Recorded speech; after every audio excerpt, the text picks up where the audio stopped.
जब दो या दो से अधिक शब्द मिलकर कम शब्दों में अधिक अर्थ करें तो उसे समास कहते हैं। इसे आसान भाषा में याद रखें, कम शब्द अधिक अर्थ, यही है समास। राजा और पुत्र मिलकर बने राजपुत्र तथा गंगा और जल मिलकर बने गंगा जल। समास के प्रकार बिल्कुल आसान और परीक्षा उपी तरीके से।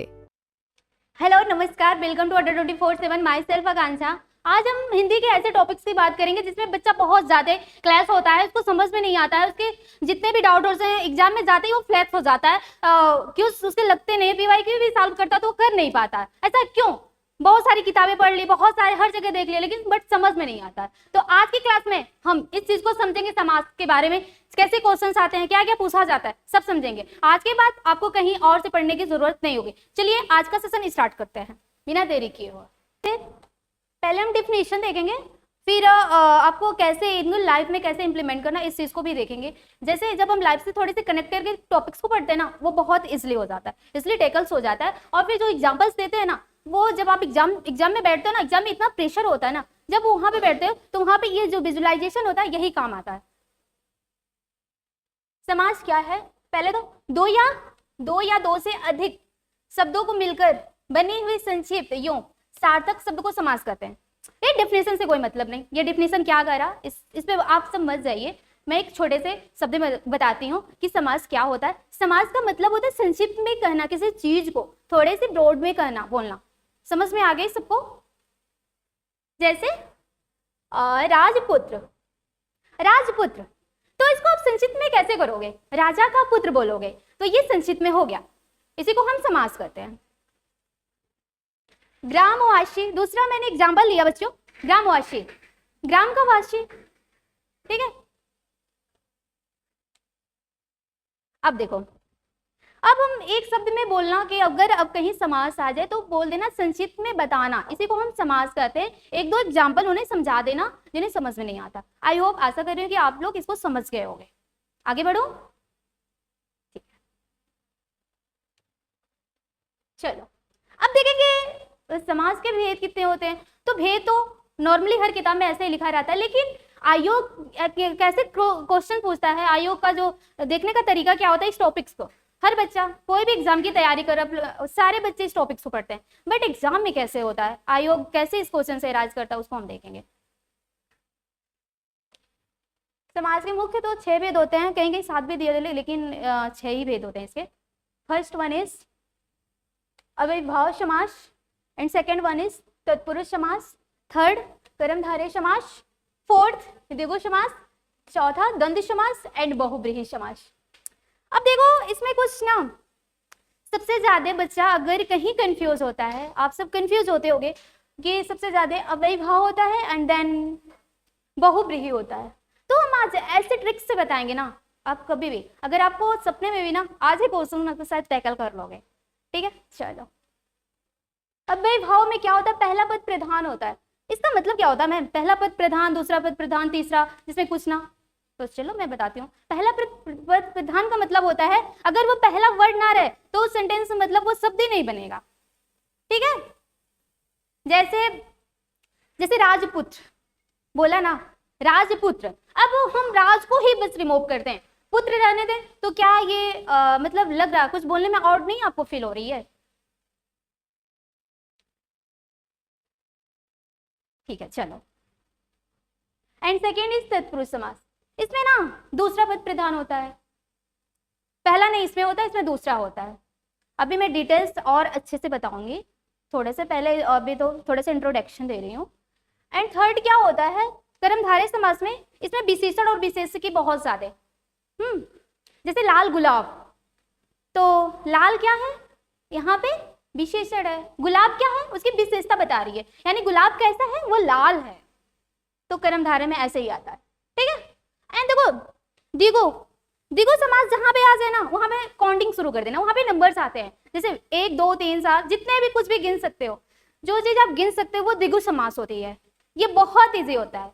द्विगु और द्वंद्व समास में बच्चा थोड़ी सी ना कंफ्यूज हो जाता है, लेकिन आज से कंफ्यूजन किसी को होना नहीं चाहिए। आप मेरी क्लास देख रहे हो, ठीक है। चलो, आई होप इतना जितना मैं डिलीवर कर रही हूँ सबको समझ में आ रहा होगा। आ रहा होगा तो फिर बताओ। ठीक है चलो, द्वंद्व, इसको हम ऐसे समझते हैं, द्वंद्व, द्वंद्व का मतलब है दो जना में लड़ाई हो गई, समझ लो, ठीक है। द्वंद्व ऐसे दो लोग में जहां पे क्लैश हो रही है वो द्वंद्व समास होता है। हाँ, और द्वंद्व समास की एक पहचान होती है, उसके बीच में ना थोड़े से ऐसे डैश आते हैं,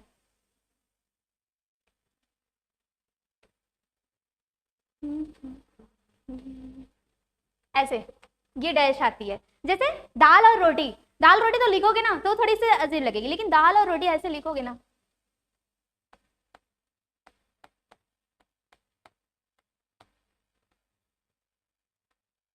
ठीक है, तो ये बीच में ना डैश आती है, ये सबसे बड़ी पहचान इसकी होती है द्वंद्व समास की।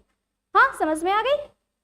एंड देन बहुब्रीहि समास, देखो इसमें कोई भी पद प्रधान नहीं होता, यानी दो लोग हैं, दो तो अपने में वो करे, लेकिन वो कोई तीसरा आके लेके चला गया, ऐसे समझ लो, यानी दो शब्द हैं, दो शब्द से कोई तीसरा शब्द बन रहा है। जैसे लंबोदर, लंबोदर कहेंगे ना, लंबा है उधर जिसका, अर्थात गणेशा, तो मतलब दो शब्द तो बन रहे हैं, लेकिन इसका तीसरा भी आ जा रहा है, इसमें तीसरा भी कोलैप्स हो जा रहा है, बहुब्रीहि समास होती है। आई होप थोड़ा सा इंट्रोडक्शन मैंने दिया है, आपको क्लियर हो गया होगा। आगे बढ़े, अगर किसी को कोई डाउट भी हो तो फिर पूछो।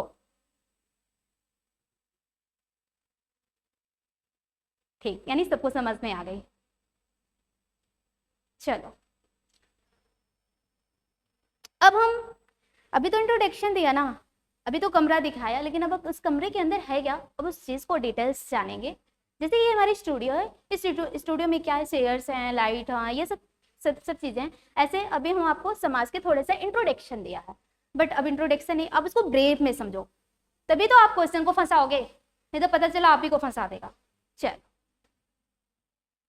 अब वैभव समास, अब वैभव समास में क्या होता है, पहला पद प्रधान होता है, रिमेंबर, ओके। चलो जिस समास में पहला पद अव्यय होता है वही प्रधान होता है। ये डिफिनेशन में क्या लिखा है इसमें, आप लोग इसमें वो ना करो, बस मैं जो बोल रही हूँ, जो डिलीवर कर रही हूँ उस चीज को समझो, ठीक है। पहला पद प्रधान, जैसे प्रतिदिन, प्रतिदिन मतलब प्रत्येक दिन, अगर हम प्रत्येक को रिमूव कर दिया तो क्या वो बनेगा, नहीं ना, तो इसका हीरो कौन है, प्रत्येक दिन, प्रत्येक है इसका हीरो, ठीक है। एंड यथाशक्ति, यथाशक्ति, यथाशक्ति का मतलब शक्ति के अनुसार, यथाशक्ति, अगर हम यथा को ही ऐसे कर दें, क्लैश कर दें, तो क्या होगा, सेंटेंस बन नहीं पाएगा, यानी जो इस शब्द का हीरो है वो यथा है, ठीक है, शक्ति के अनुसार। भर पेट, अब भर पेट यानी आपका पेट पूरा भरा हुआ है ना, बट अगर भर को रिमूव कर दिया तो फिर पेट, पेट का क्या मतलब, कुछ नहीं, पेट कैसा, लंबा है, छोटा है, बड़ा है, भरा है, खाली है, क्या, कुछ नहीं, तो ये भर क्या है, भर ये हीरो है इस लाइन का। समझ गए बच्चों, समझ गए आप सब, अगर समझ गए होंगे तो बताइए, मैं आगे बढ़ूं। चलो अब थोड़ी सी मैं ये भी आप लोग देख लीजिए कि इससे क्वेश्चंस कैसे आते हैं, मतलब कैसे क्वेश्चंस बनते हैं। जब आप क्वेश्चंस को देखोगे ना, थोड़ी सी आपको कॉन्फिडेंस बूस्ट होगी, जब कॉन्फिडेंस बूस्ट होगी तो टॉपिक्स में इंटरेस्टिंग जनरेट होगा, जब इंटरेस्टिंग जनरेट होगा तो आपसे कोई क्वेश्चंस गलत होंगे ही नहीं, बस। चलो एसएससी जीडी में आया था ये क्वेश्चंस, 2023 में आया था, और यूपीएसआई में भी आया था, यथाशक्ति, ठीक है, यथाशक्ति आया था। यथाशक्ति कौन सा समास है, अब वैभव समास है, बिकॉज पहला पद प्रधान है, ठीक है। चलिए एंड दूसरा प्रतिदिन, प्रतिदिन कौन सा समास है, अब वैभव समास है, क्योंकि पहला पद इसमें भी प्रधान है, समझ गए। किसी को कोई यहाँ पे डाउट तो नहीं ना, अगर डाउट हो तो फिर पूछना। चलो नेक्स्ट, अब हम दूसरा देखेंगे तत्पुरुष समास। तत्पुरुष समास आपने बहुत बार पढ़ा होगा इस समास को, और ये ना कोर एरिया है एग्जाम में आने का, यहीं से तो बहुत बहुत बार एग्जाम में क्वेश्चन आते हैं, इसको ना एकदम वो कर लो। दूसरा पद प्रधान होता है, बीच के कारकों का लोप हो जाता है। यहाँ पे क्या होता है, दूसरा पद प्रधान होता है और जो बीच के कारक होते हैं वो लोप हो जाते हैं। अब कैसे, जैसे इसमें ना कर्ता ने कर्म को करण से क्यों उतारा, यानी इसमें कारक आते हैं, ठीक है।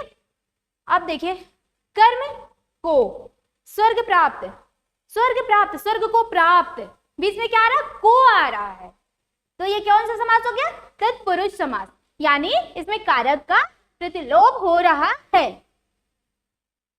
करण, करण का मतलब से के द्वारा, हम कारक, अभी तो आपको क्यों ये नहीं समझ में, मतलब ये जो कर्ता ने कर्म को करण से के द्वारा सब प्रदान के लिए, जब हम कारक पढ़ेंगे तो उसमें हम इस चैप्टर से, एक चैप्टर से वहां पे डिटेल्स पढ़ेंगे। अभी आप उस थोड़े जो इस चैप्टर से रिलेटेड है उतना पढ़ लो, वो मैं बाद में बताऊंगी तो और अच्छा होगा, ठीक है। चलो, संप्रदान, संप्रदान का मतलब होता है के लिए, हमको उसके लिए जाना है या मुझे काम के लिए जाना है, तो जहां पे के लिए आए तो वो क्या हो जाएगा, संप्रदान हो जाएगा। गुरु दक्षिणा, गुरु के लिए दक्षिणा, दक्षिणा, गुरु दक्षिणा होता है ना, अपने गुरु को दिया जाता है, ठीक है, समझ में आया।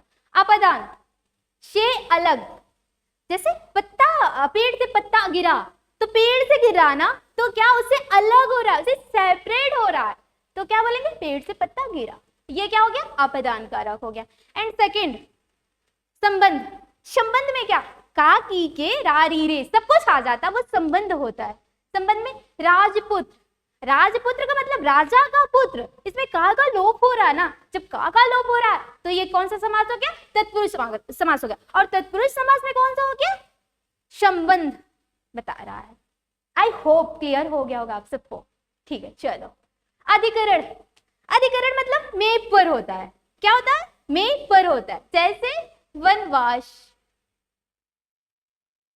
वन में वास, वनवास, वन में वास है, वनवास हो गया, ठीक है, जिसमें में आए। जैसे टेबल, ये टेबल पे किताब रखी है, टेबल पर किताब रखी है, तो पर क्या है, ये भी तो अधिकरण तत्पुरुष समास में आया। तो आई होप आप समझ गए होंगे तत्पुरुष समास के जितने पार्ट होते हैं, मैंने तत्पुरुष समास को बताया और इसके पार्ट्स को बताया, ठीक है। चलो, ये बहुत इंपॉर्टेंट है, इसको थोड़ा सा आप लोग मार्क कर लीजिएगा। और अब देखते हैं थोड़ा सा, इतना क्लियर है सबको, ठीक है। चलो, कर्मधारय समास, कर्मधारय समास में क्या होता है, पहला पद विशेषण एंड दूसरा विशेष्य होता है। अब इसको ना विशेषण वाला जो टॉपिक्स मैं पढ़ाई थी, अब आप उससे को रिलेट करिए बच्चे, को रिलेट करिए इससे फिर, ठीक है। जैसे नील कमल, नील कमल, नीला है कमल, जो नीला कमल, तो नीला क्या है, नीला विशेषण है, कमल क्या है, कमल विशेष्य है, तो क्या हो गया, कर्मधारय समास हो गया। महापुरुष, महान पुरुष, पुरुष कैसा है, महान है, तो इसकी क्या बता रही है, इसकी विशेषता बता रही है, तो ये क्या हो गया, कर्मधारय समास हो गया। जहां पे विशेषण और विशेष आ जाए तो वो कर्मधारय समास हो गया। मार्कर, ये मार्कर है ना, तो मार्कर कैसा है, काला है, तो ये कौन सा समास हो गया, कौन सा समास हो गया बच्चों, कर्मधारय समास हो गया। काला क्योंकि इसकी विशेषता बता रही है, ठीक है।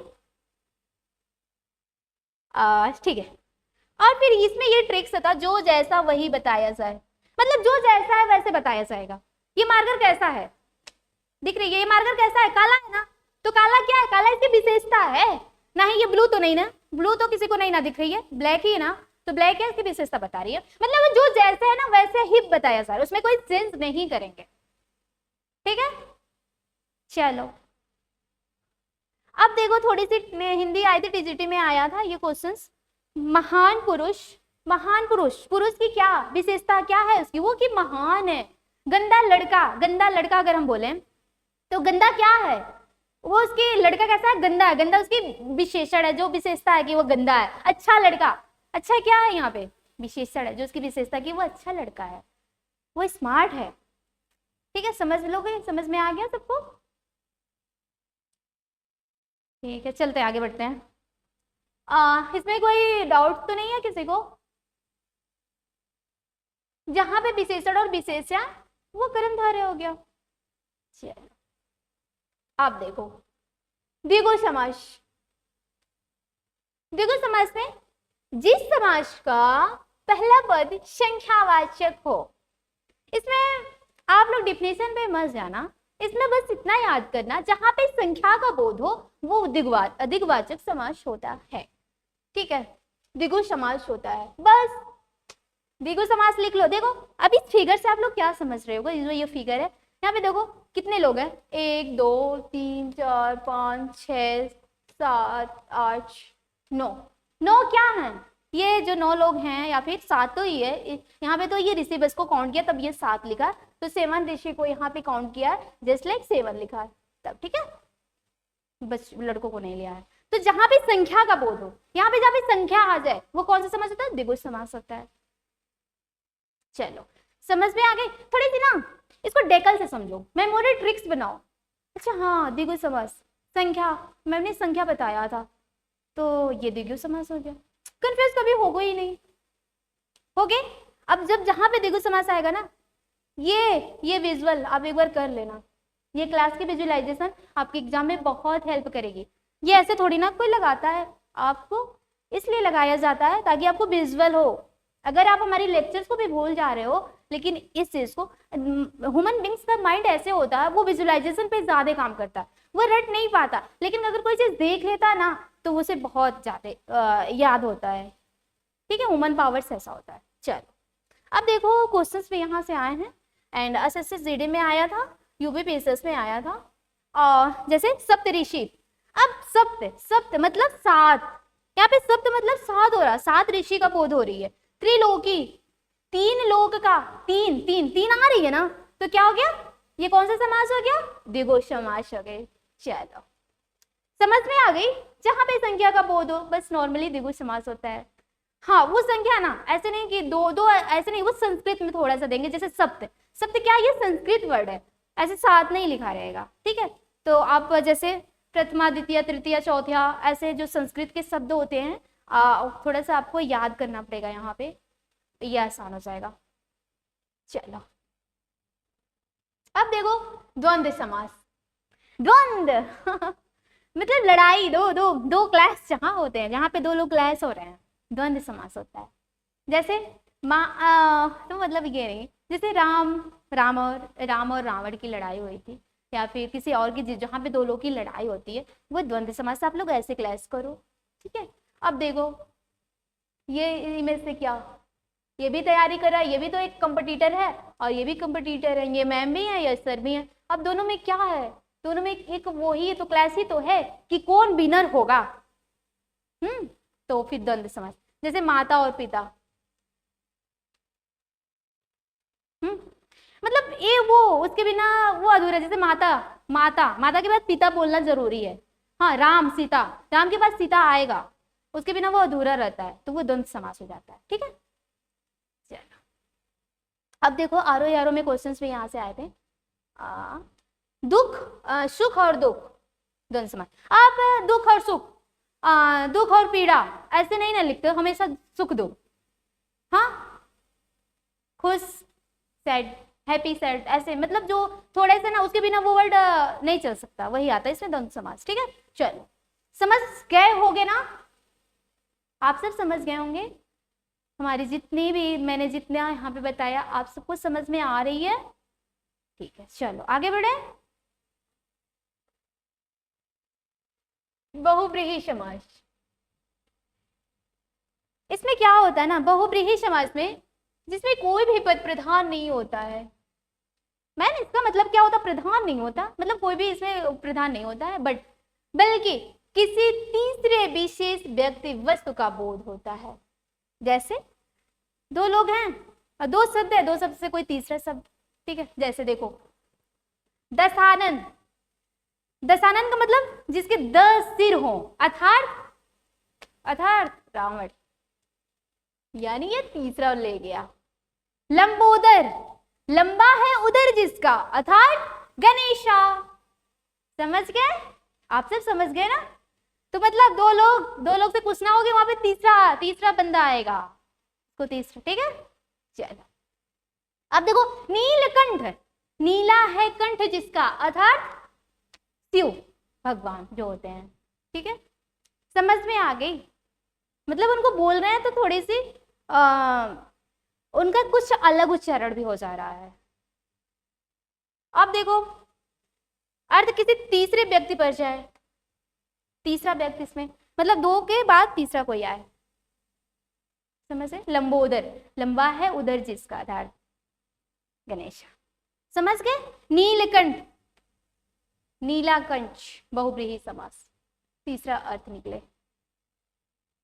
अब देखो, अब थोड़ा सा ना आप 2 मिनट का ये हमारा जो मतलब 2 मिनट में हम आप रिकैप कर लेते हैं जितना मैं पढ़ा क्लास में।